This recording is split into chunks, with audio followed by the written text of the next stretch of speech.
ये हमारा चैनल का नाम है। इस नाम से आप कोई यूट्यूब पे भी सर्च कर सकते हैं, कोटा टीम ऑफिसर के नाम से। वहाँ पे आपको मिल जाएगा। जब आप सर्च करेंगे तो एक लोगो लगा होगा जो कि कोटा टीम ऑफिसर, उसमें लोगो में भी नाम आ जाएगा। तो वहाँ पे आप सर्च करके इस नाम से यूट्यूब पे भी आप ऑनलाइन देख सकते हैं। क्योंकि यूट्यूब में भी अभी तक जो हमारा क्लास है उसमें से क्या था कि विदाउट फेस था, हमारा फेस सामने नहीं था अभी तक। जो भी है, मेरा आवाज़ से सभी लोग जानते हैं, परिचित होंगे, लेकिन हो सकता है कि मेरे फोटो से उतने लोग या तो फिर मेरे चेहरे से लोग वाकिफ उतने नहीं होंगे, उतने परिचित नहीं होंगे। तो धीरे धीरे अब हम लोग कोशिश कर रहे हैं कि इससे पहले जो हम लोग ऑनलाइन के माध्यम से जुड़े हुए थे, अब धीरे धीरे हम लोग क्या कि ऑफलाइन में भी हम आपके सामने इस तरह से पढ़ाने का प्रयास करेंगे। बाकी का धीरे धीरे कोई भी परफेक्ट एक बार में नहीं होता है। हम ये नहीं कहते कि हम अपने आप में बहुत परफेक्ट हैं, हम भी धीरे धीरे सीखेंगे, आप लोगों से बातचीत करेंगे, यहीं पे हम लोग भी सीखेंगे और आपको सिखाने का प्रयास करेंगे। सीखना और सिखाना ये एक दूसरे से जुड़ा हुआ होता है। जब तक आप सीखते नहीं तब तक आप किसी को सिखा नहीं पाएंगे। तो पहले आपको खुद को सीखना होता है। तो हम भी जो भी बातें हैं, जो भी चीज़ें हैं, चाहे वो क्लासेस से जुड़े हो या तो अन्य हमारे जीवन से जुड़े हुए बातें हो, वो सारी बातों को हम लोग सीखेंगे और सिखाने का प्रयास करेंगे। ऐसा नहीं है कि हम कोई ऊपर से अवतार लिए नहीं है, हम भी यहीं के हैं और हम भी यहाँ से सीख रहे हैं और सिखाने का प्रयास कर रहे हैं। थोड़ी बहुत त्रुटियाँ हो सकती है कि सबके साथ हो सकता है, ऐसा नहीं कि गलतियाँ नहीं हो सकती, लेकिन हाँ, गलती हम अगर कि थोड़ा बहुत अगर गलती करते हैं, सामने से कोई तुरंत आप लोगों में से तुरंत बोले कि हाँ सर यहाँ पे आप गलत बता रहे हैं, हम उसे तुरंत सुधार करने का प्रयास करेंगे या तो उसको देखेंगे। इससे क्या होगा कि हम दोनों में एक जो रिश्ता होता है वो अच्छा होगा, रिलेशन बिल्ड होगा, ताकि ऐसा ना लगे कि हम एक शिक्षक के रूप में हैं और सामने बैठा हुआ वो छात्र है, वो कुछ पूछ ही नहीं सकता है। कई बार ऐसा होता है कि कई क्लासेस में जब आप जाते हैं तो वहाँ पे क्या होता है कि पहली बार क्या कि आपको बोलने का मौका ही नहीं मिल पाता है, या तो कई बार आप सोचते हैं, घबराते हैं कि हम कैसे पूछे, पता नहीं सर क्या बोल देंगे या डांट देंगे या क्या हो जाएगा पता नहीं। तो ये सब चीज़ ना करते हुए हम लोग प्रयास करेंगे कि एक दूसरे से कॉन्टेक्ट करते हुए, हमेशा बातचीत करते हुए ही चीज़ों को पढ़ेंगे और आसान भाषा में समझेंगे। क्योंकि ऐसे तो अगर बात करें जो आपका होता है जब आप मैट्रिक इंटर पढ़ते हैं या तो और ग्रेजुएशन करते हैं, तो उसका सिलेबस अलग होता है। उसका सिलेबस क्या है कि टीचर आपको बता देते हैं, वहाँ से आपका जो वो कंप्लीट हो जाता है। लेकिन जब हम बात करते हैं कॉम्पिटिटिव एग्जाम की, जब आप कंपटीशन की बात करते हैं, है ना, तो कंपटीशन में क्या होता है कि बहुत सारी चीज़ें आपको देखना होता है ना। कंपटीशन की जब हम लोग बात करते हैं तो यहाँ पे बहुत कुछ निर्भर करता है। केवल शिक्षक का ना ही इसमें केवल शिक्षक का मेहनत इनफ होता है और ना ही इसमें केवल छात्र का मेहनत इनफ होता है। यहाँ पे क्या कि दोनों को मेहनत करना पड़ता है। हम भी मेहनत करेंगे और आपको भी मेहनत करना पड़ेगा। दोनों जब मिल करके मेहनत करेंगे तो दोनों का मेहनत जो तब जा करके वहाँ पे वो सफल होता है। क्योंकि हम भी कंटेंट तैयार करेंगे, जो भी आपको पढ़ाने का प्रयास करेंगे, उसके पीछे हमारा भी कई सारा मेहनत होता है। हो सकता है कि जब आप कोई क्लासेस देखते होंगे या कोई वीडियो वगैरह देखते होंगे तो आप लोगों को लगता होगा कि पता नहीं सर लिए होंगे, टाइपिंग करवाए होंगे और आ गए होंगे। ऐसा नहीं होता है। एक शिक्षक का भी कहीं ना कहीं छात्र के जैसा ही मेहनत करना होता है, तब जा करके हम परफेक्ट होते हैं। लगातार उसको देखना पड़ता है, कहीं पे एरर नहीं है, कहीं पे गलती तो नहीं हुई है, तो वो सारा कुछ देखते हुए, ध्यान में रखते हुए ही तैयार किया जाता है। एक शिक्षक भी उतना ही मेहनत करते हैं जितना छात्र मेहनत करते हैं। हाँ, यही चीज़ है कि एक शिक्षक क्या है कि कोई एक सीमित विषय को लेकर के चलते हैं, इसलिए उनका बार बार ज़्यादा रिवीजन होता है, तो वो आपको अच्छे से पढ़ा पाते हैं। एक विद्यार्थी के साथ में दिक्कतें ये आती है कि उसको सभी विषयों को ध्यान में रखते हुए पढ़ना होता है। सभी विषय आपके पास में होंगे, तो शिक्षक तो अलग अलग हो जाएंगे लेकिन विद्यार्थी एक ही होता है। एक ही विद्यार्थी को सारे विषय पढ़ने होते हैं। तो ऐसे में क्या होगा कि आपको मेहनत करना होगा दिन रात। और जो भी है हम लोग क्या है कि क्लासेस, अब हम थोड़ा सा बताने चाहेंगे कि हम लोग पढ़ेंगे कैसे।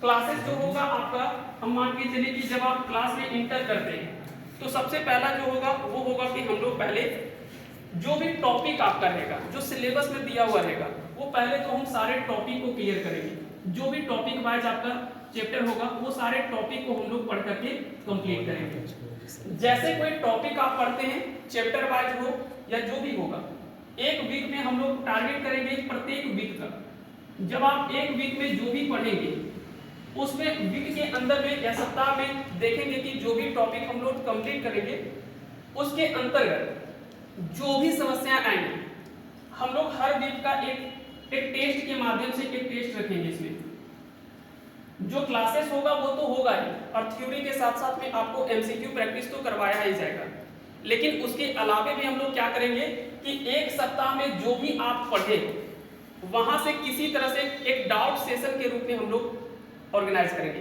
तो वहां पे जो भी डाउट होगा एक सप्ताह के क्लासेस का, वो सब कुछ हम लोग उस डाउट सेशन में, या कह सकते हैं कि जो टेस्ट होगा वहां पे हम लोग उसको क्लियर करने का प्रयास करेंगे।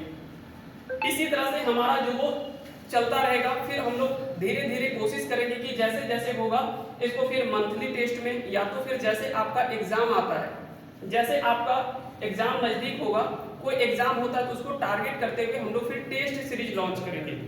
टेस्ट सीरीज आपका अलग अलग तरीके से हो सकता है। एक तो हो सकता है कि जब आप कोई टॉपिक पढ़ते हैं तो एक टॉपिक का हो सकता है ना, किसी एक पार्टिकुलर टॉपिक का। जैसे कि अगर मान के चलिए खोटा व्याकरण का ही हम बात करते हैं, तो खोटा व्याकरण में अगर हम लोग पहली बार अगर वर्ण विचार पढ़ रहे हैं, मान के चलिए कि अगर वर्ण विचार हम यहाँ पे पढ़ते हैं, तो वर्ण विचार से सबसे पहले हम लोग कोशिश करेंगे कि यहाँ पे इस टॉपिक को पूरा क्लियर करें। ये टॉपिक जब थ्योरी क्लास आपका कंप्लीट हो जाता है, फिर इसका एमसीक्यू हम लोग देखेंगे।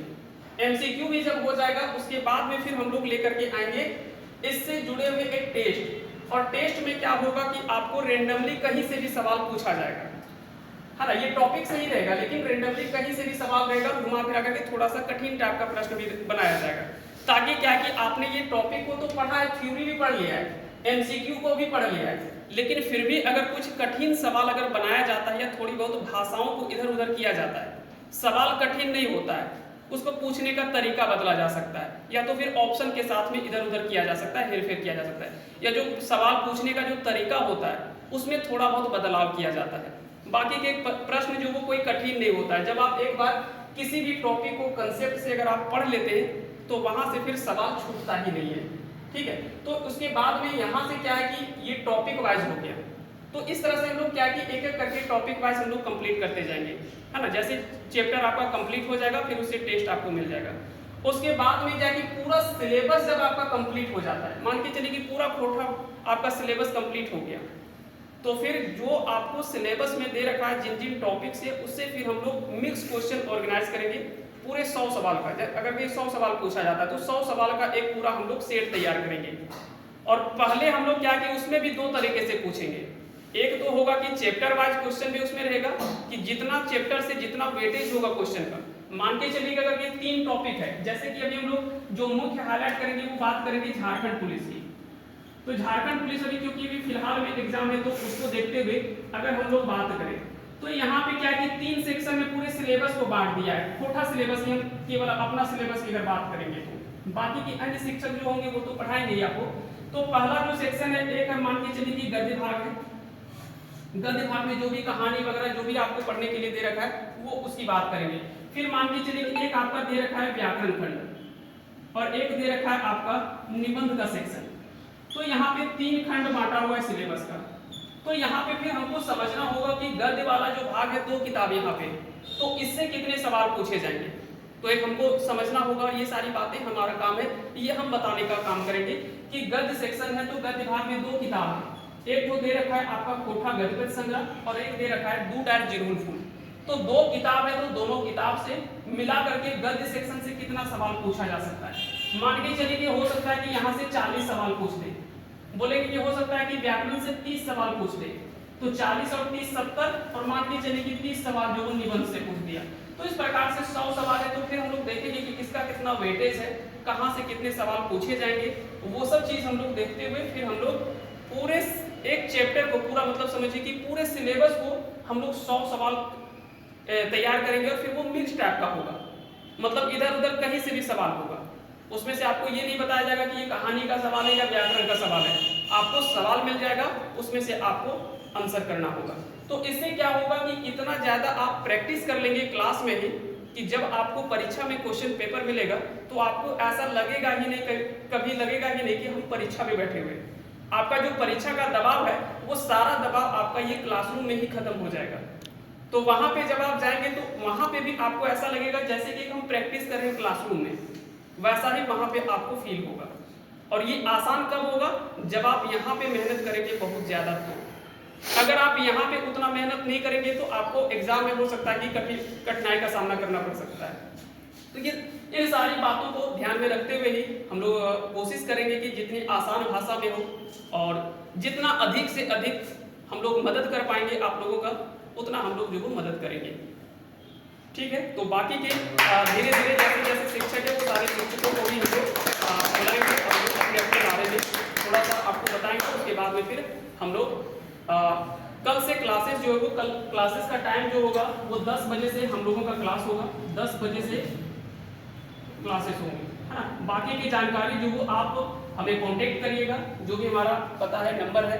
अगर किसी को जानकारी चाहिए तो आप इस नंबर पे हमें, बाकी का ऑफिस का नंबर और भी है 9708305319।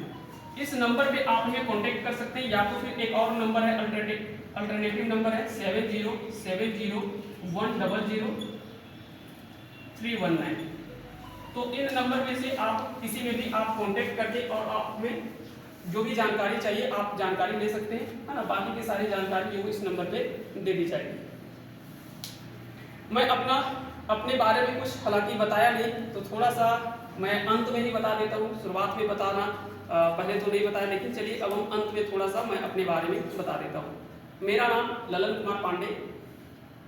मेरा ऐसे तो यहाँ से लगभग हजारीबाग में 10 से 12 वर्षों का यहाँ पे रहना है। तो ऐसे देखा जाए तो हजारीबाग कोई मेरे लिए अपरिचित जगह है नहीं, यहाँ से बिल्कुल वाकिफ़ है और काफ़ी लंबे समय से हम यहाँ पे रह रहे हैं। तो ऐसा नहीं है कि यहाँ से परिचित नहीं है, लोगों से परिचित नहीं है।